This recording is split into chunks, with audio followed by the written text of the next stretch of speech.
Hi, everybody, and welcome to Connect In. Connect In is a weekly blog broadcast about the importance of getting out of our head and back into our body and our heart. And I don't know about you, but I feel like it's all getting to be too much again. The restrictions, the pandemic, the obligations, all of it. Which leaves me feeling overwhelmed most of the time.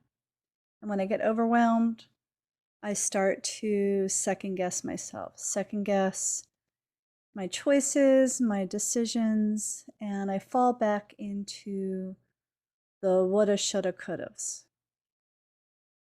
And when I fall back into the woulda, shoulda, couldas, my inner critic, or at this point, my inner saboteur, is right here, right here, going on about all the mistakes I made and blah, blah, blah, blah, blah, blah, blah. It's hard to trust in yourself when you're in distress. It's hard to it's hard to trust in your dreams and visions when everything's going to hell in a handbasket. And yeah, there's some sort of normalcy happening. We're going back to in-person jobs, in-person education, all of that. But it feels forced. Maybe it's just me. I don't know about you.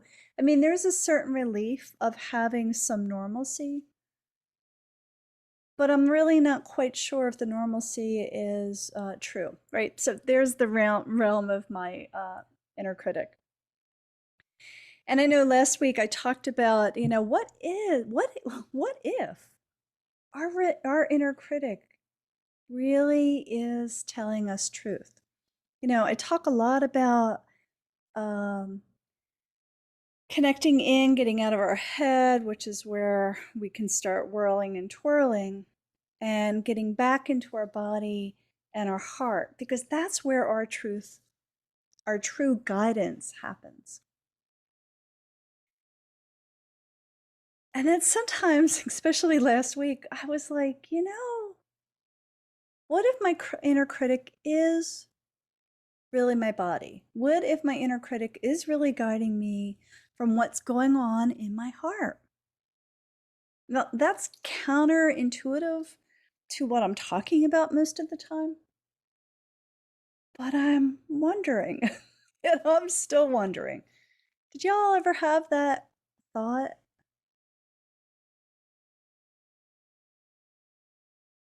If so, pop it over into the comments because it's hard.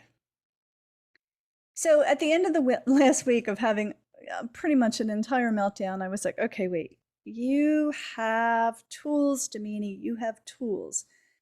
Tools to get you out of your head and back into your heart.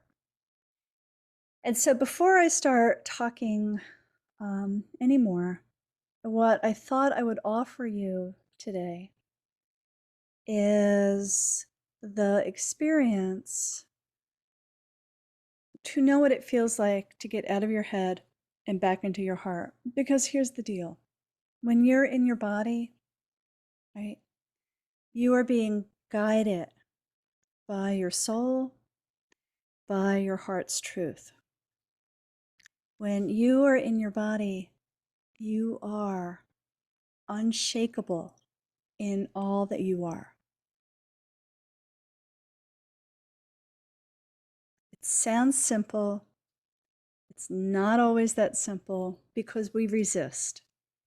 And whenever there's resistance, your inner critic is kicking in. Whenever there's resistance, you are terrified to go to the next step.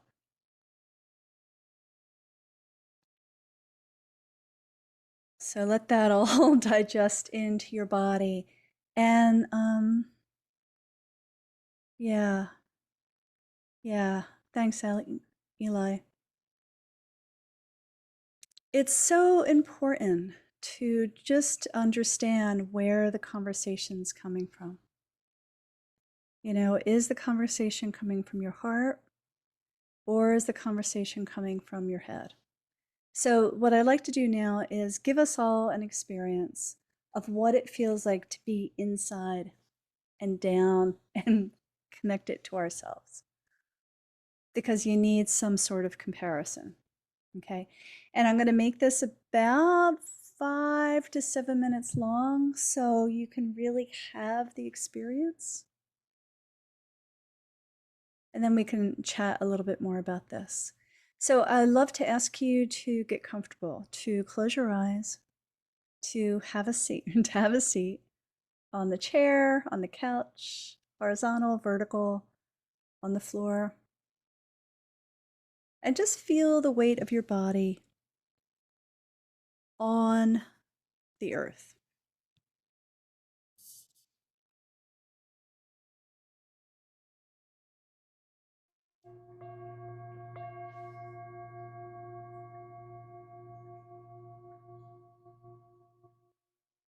Feel the weight of you landing on the chair, on the floor, on the earth.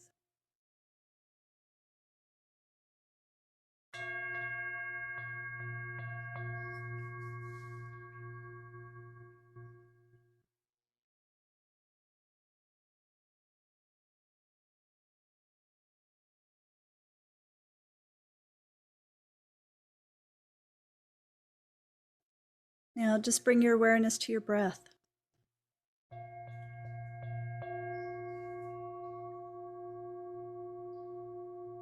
Invite your breath to come into your chest, into your belly. And imagine your breath traveling all the way down your body into your feet. Where your breath goes, your attention goes, and your energy goes. So the more that you bring your breath down to your feet, the more that you are moving your energy out of your head and into your body.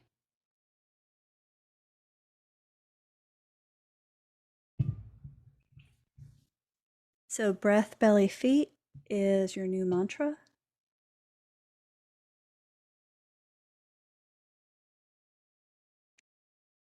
And all you need to do is keep breathing and keeping your attention down on your toes, on your feet. Feel the weight of you inside you. And if whirly and twirly kick in, say, yeah, I hear you. Don't push it away. Just come back to your breath. Feel your breath in your belly, down into your hips, down into your feet.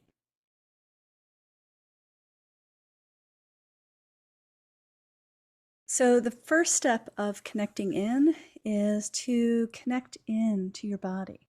And we simply do that by breathing. Without breathing, we're dead. The more you can bring your breath down into your body, the more you quiet your mind.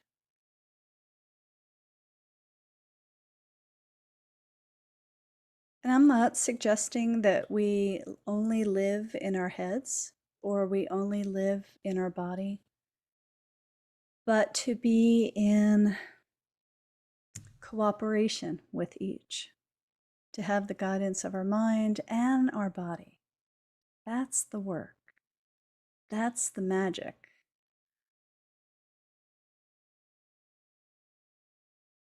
When you combine, when you allow your heart and mind to work harmoniously, you can thrive. So notice as I talk, you kind of pop into your head. And so what you want to do is just breathe, breath, belly, feet.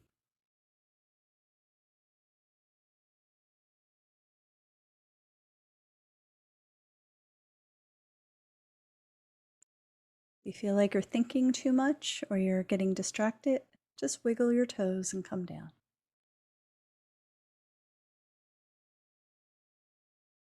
Now, when you're in this place, I love for you to think of a moment where you were in that, oh yeah, stage.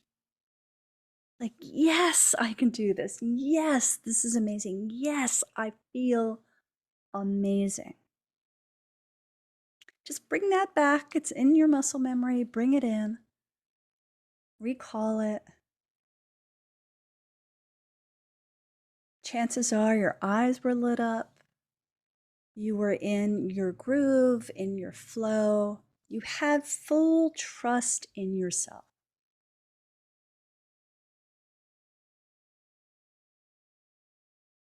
Feel what that feels like in your body.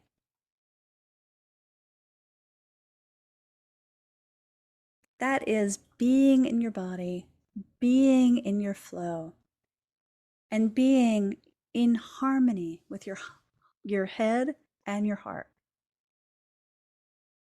Because you know when you're in the flow, you're like, yeah, and then I can do this and this and this, and because we are energetic beings, that all shows up in front of us. Versus, I don't want to, I can't, I'm afraid, I woulda, shoulda, coulda, shoulda, woulda. You're back, you pull yourself back, you contract. Your energy contracts, your heart contracts, and your mind does not lead the process. It only spins you like a hamster wheel in a cage.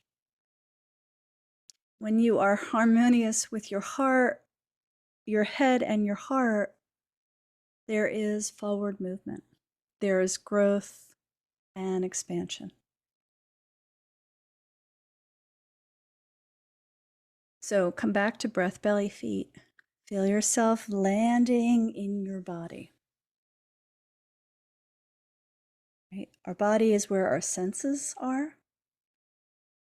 Our feelings and sensations help guide us to following the lead of our heart, to following what I call your heart's yes.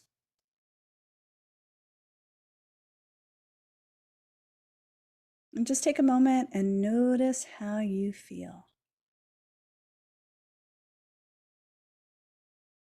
A little quieter, a little more solid in your body.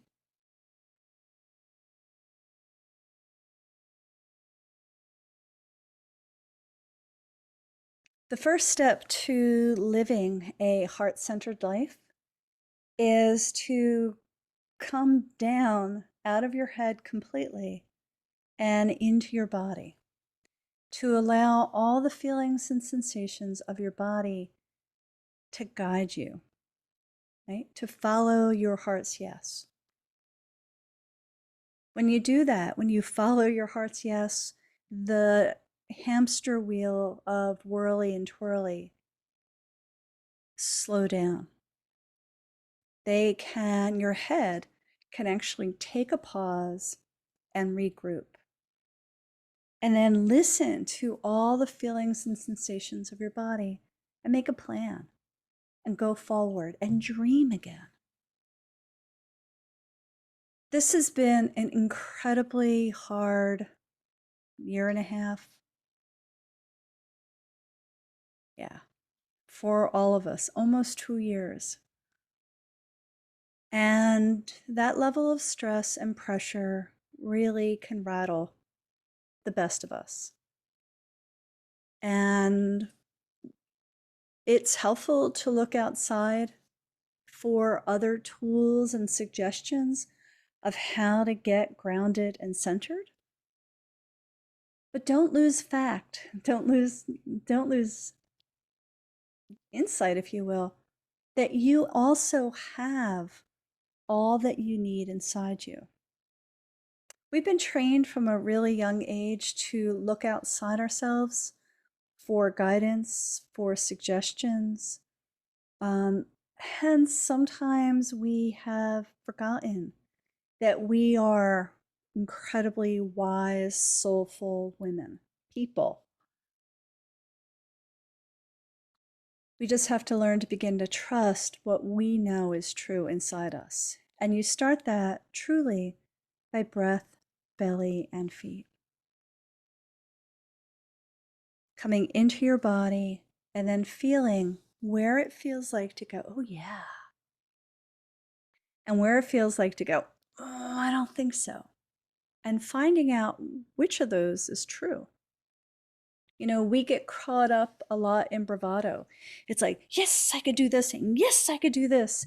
And, you know, bravado is really helpful, except for when bravado is leading the show, right? You want to have forward movement and reflection. That is what dreaming is. That's what visioning is, really. When you can kind of think about what you want to do and kind of come back, reflect, and make plans. And when you get caught in the spin, then you come back to breath, belly, feet. Breath, belly, feet is the first tool to help you live a heart-centered life. Most of what I offer are tools to live a heart-centered life, starting with your heart's yes, and then learning tools for your heart so you can live a life where if you do get stressed and overwhelmed and really do think your inner critic is really running the show, you have the awareness and the tools to say, okay, wait a minute. Pause, stop, breathe. So the programs that I offer are not necessarily just meditations, but meditations combined with subtle energy practices. Because we are energetic beings, because that is how we can realign ourselves by creating new energy patterns, by actually using tools to help keep us clear, strong, protected, and in our bodies. Or, in short, being grounded and centered and sovereign in ourselves. Because it's from there that you can live a life that's deeply happy, right? Living a life that's deeply you, authentically. And it all starts with breath, belly, feet. So as you navigate all the change, all the still madness, if you will, all the second guessing, the very first step is to come back to yourself and say, breath, belly, feet. Bring all your awareness to your weight of your body, to your breath in your belly, and let all your attention go down to your feet. In a way, it kind of creates a lightning rod for all that static and twirl to come down and leave your body. I know it sounds super simple, but it is probably one of the most powerful tools that you can bring into your life.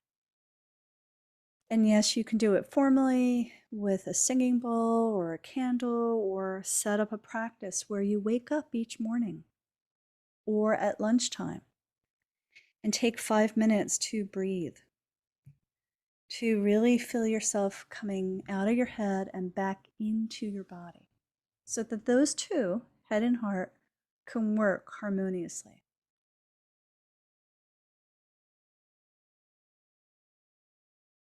Right?